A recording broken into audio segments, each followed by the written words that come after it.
What's going on, everyone? Welcome back to the channel. In this video, I'm actually going to re-review a product that I did a review on a while ago, and that is my current LG 32-inch 4K monitor. The reason why I kind of want to go through this again is that I recently went to a Micro Center, mainly because I was looking for a new GPU because mine's dying. Spoiler, I didn't find one because they're still impossible to find. But I just browsed around, looked at some of the monitors out there, and I'm amazed at how far along some of these monitors have come. So I kind of want to get a review of this up and kind of talk about its good, bad, kind of limitations that may help you if you're looking to purchase one or get into a 4K monitor. So this is the 32-inch 32UK50T-W. It actually was purchased at Costco for $349. You can still get it at Sam's Club and online, usually around $300. And it's a 4K VA panel, 32-inch monitor. It does have FreeSync with it, 60 hertz refresh rate. I believe it's 8 or 5 for the response time for the actual display, which is pretty typical, the 5 to 8 range. I think you can overclock it to 5, but I think it's actually set at 8. But the 60 hertz is the big thing. It's DCI P3, 95%, fairly color accurate. Bright panel. Does have fairly large bezels on it. We'll kind of look at it here, kind of look at it with me. That's not the stand for it, that's a monitor arm, which I'll talk about that later. But it is actually a pretty good panel in the fact that it was only $349, 4K, fairly color accurate. So it's really good for things like video editing, photo editing. It does not have the best viewing angles, as you can probably see here.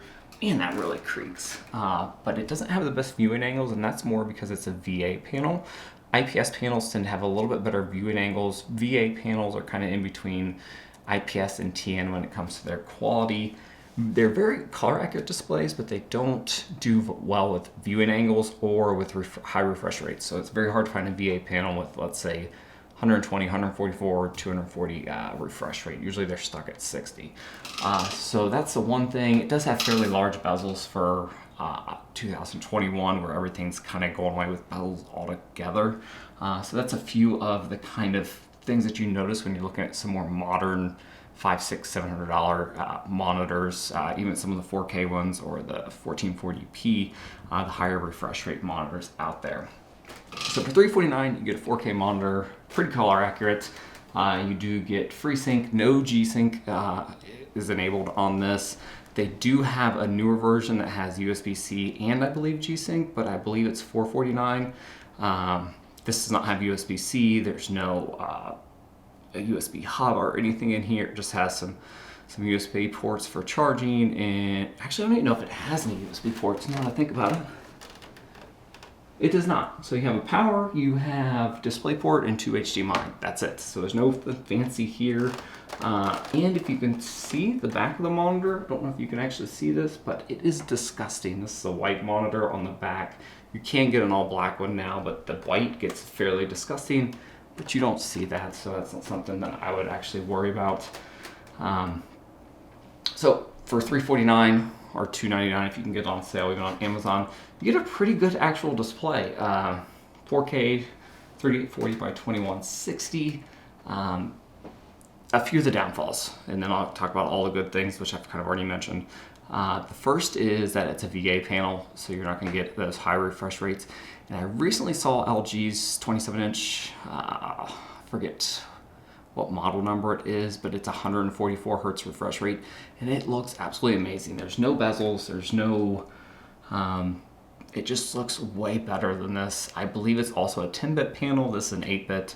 This does have HDR, but I haven't noticed it at all. It looks like your standard 4K, decent color accurate panel. So the negatives, it has a VA panel, so you're stuck at that 40 hertz refresh rate.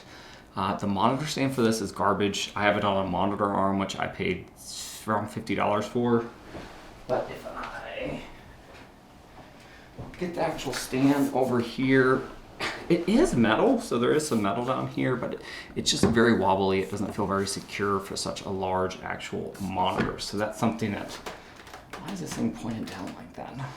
That is something that first thing I did a couple years down the road was I got rid of this and got a good monitor arm for it. And that made a world of a difference, but it has a cheap stand on it. VA panel, 60 hertz refresh rate.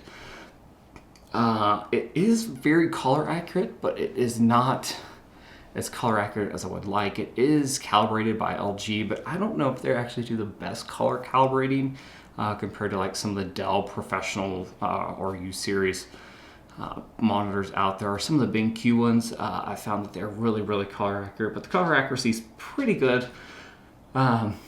I haven't noticed any backlight bleed or anything, but I have heard a lot of reports of a decent amount of backlight bleed from it, but overall I haven't had any problems with it. There's no USB-C, which if you have a laptop and you're doing like a one setup with like a MacBook Pro, this is not a monitor I would recommend. You can get the new one, which I would recommend if you're wanting to look into that. You're not going to be able to game on this monitor unless you have a 3090, which you can't find them right now in stock. This monitor is not for you. It's not for gaming. You can do I do some light gaming on it, Civilization, Borderlands, small little games like that. But I do it at 1440p. So if you're looking into gaming, I would jump in and get a 1440p, get an Alienware, an LG, a BenQ, one of the higher refresh rate monitors, and be set with that. Viewing angles aren't great, so if you're going to use this as a second monitor and have it tilted, I'd probably look at more of an IPS panel. It does have stereo speakers built in, but they are god-awful. They help you out with a pinch, but I would not plan on using the built-in speakers on these. And that was a big thing they advertised when I looked at this, was how good the built-in speakers are. They're not. And the menu display to actually control things. You look at it here, God, that makes it isn't the most sophisticated thing in the world, so it's kind of a little cumbersome to navigate.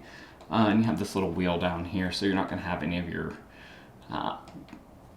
it just seems a little cumbersome. Once you get it set up, though, you don't ever touch that. So those are really the only negatives. So if you're looking for something along that line, it looks great. Very good for video and photo editing. I have found that some of the more wider monitors are having a 2-monitor setup, maybe 2 27-inch monitors, do a little bit better for video editing. But if you're looking for just a 1-monitor setup and you're on a budget, I would still highly recommend this thing, mainly because of how cheap it is. I believe it was just at Samsung's for $299, and I think it's around $317 right now for this.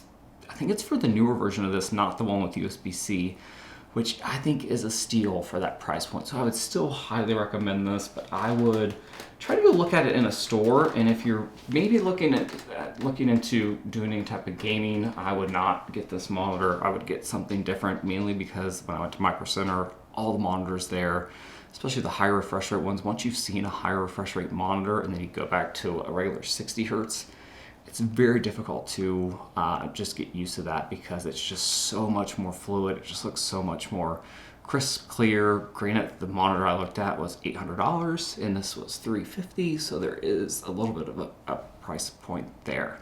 And the stand's not great, but you can fix that fairly easily with this monitor arm, which I'll put a link below. I've had really good luck out of it. Besides, it creaks when you move it. I just now noticed that. But generally, I don't ever move it around all that much, except for this. But now I can't get it back in position that I usually have it at. But that's it. The big thing, no USB-C. It's a VA panel, not good for gaming. 60 hertz refresh rate. So onboard controls. But other than that, I've really had good luck out of this monitor for the past 2.5+ years. No dead pixels, no issues with the panel whatsoever.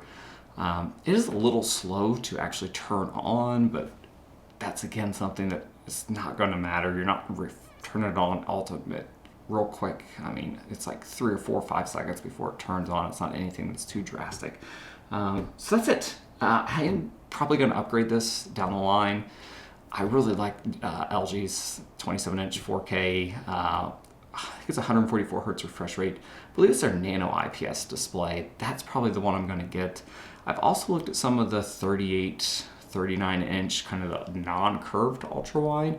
I really would like a non-curved ultra-wide, maybe a 21:10 ratio, mainly because I think it would help with video and photo editing, specifically video editing, because you have a larger display, so the timeline can be longer. But if not, I will probably get the 27-inch LG monitor. Yes, it's $800, but then I'll either sell this or use this as a second monitor if I can find room for it. That's another thing, is that this monitor is big. It's 32-inch monitor, so make sure you have room on your desk for it, or it's not going to look out of whack. It looks perfect here. I have noticed that, put like stands and speakers and stuff on the desk, it does kind of crowd things up a little bit, but overall, that's it. That's the kind of the pluses and minuses of this monitor. If you can get to a Micro Center, or they used to have it at Best Buy, I don't believe they do anymore, or Sam's or Costco, highly recommend looking at it to just see if it's something you like. So far, really good luck out of it. Thanks everyone for watching. Comments, questions, leave them below. I'll put the monitor link below if you want to purchase it. And I'll keep you updated whenever I get something different. Have a good rest of the weekend, and I'll see you guys next time.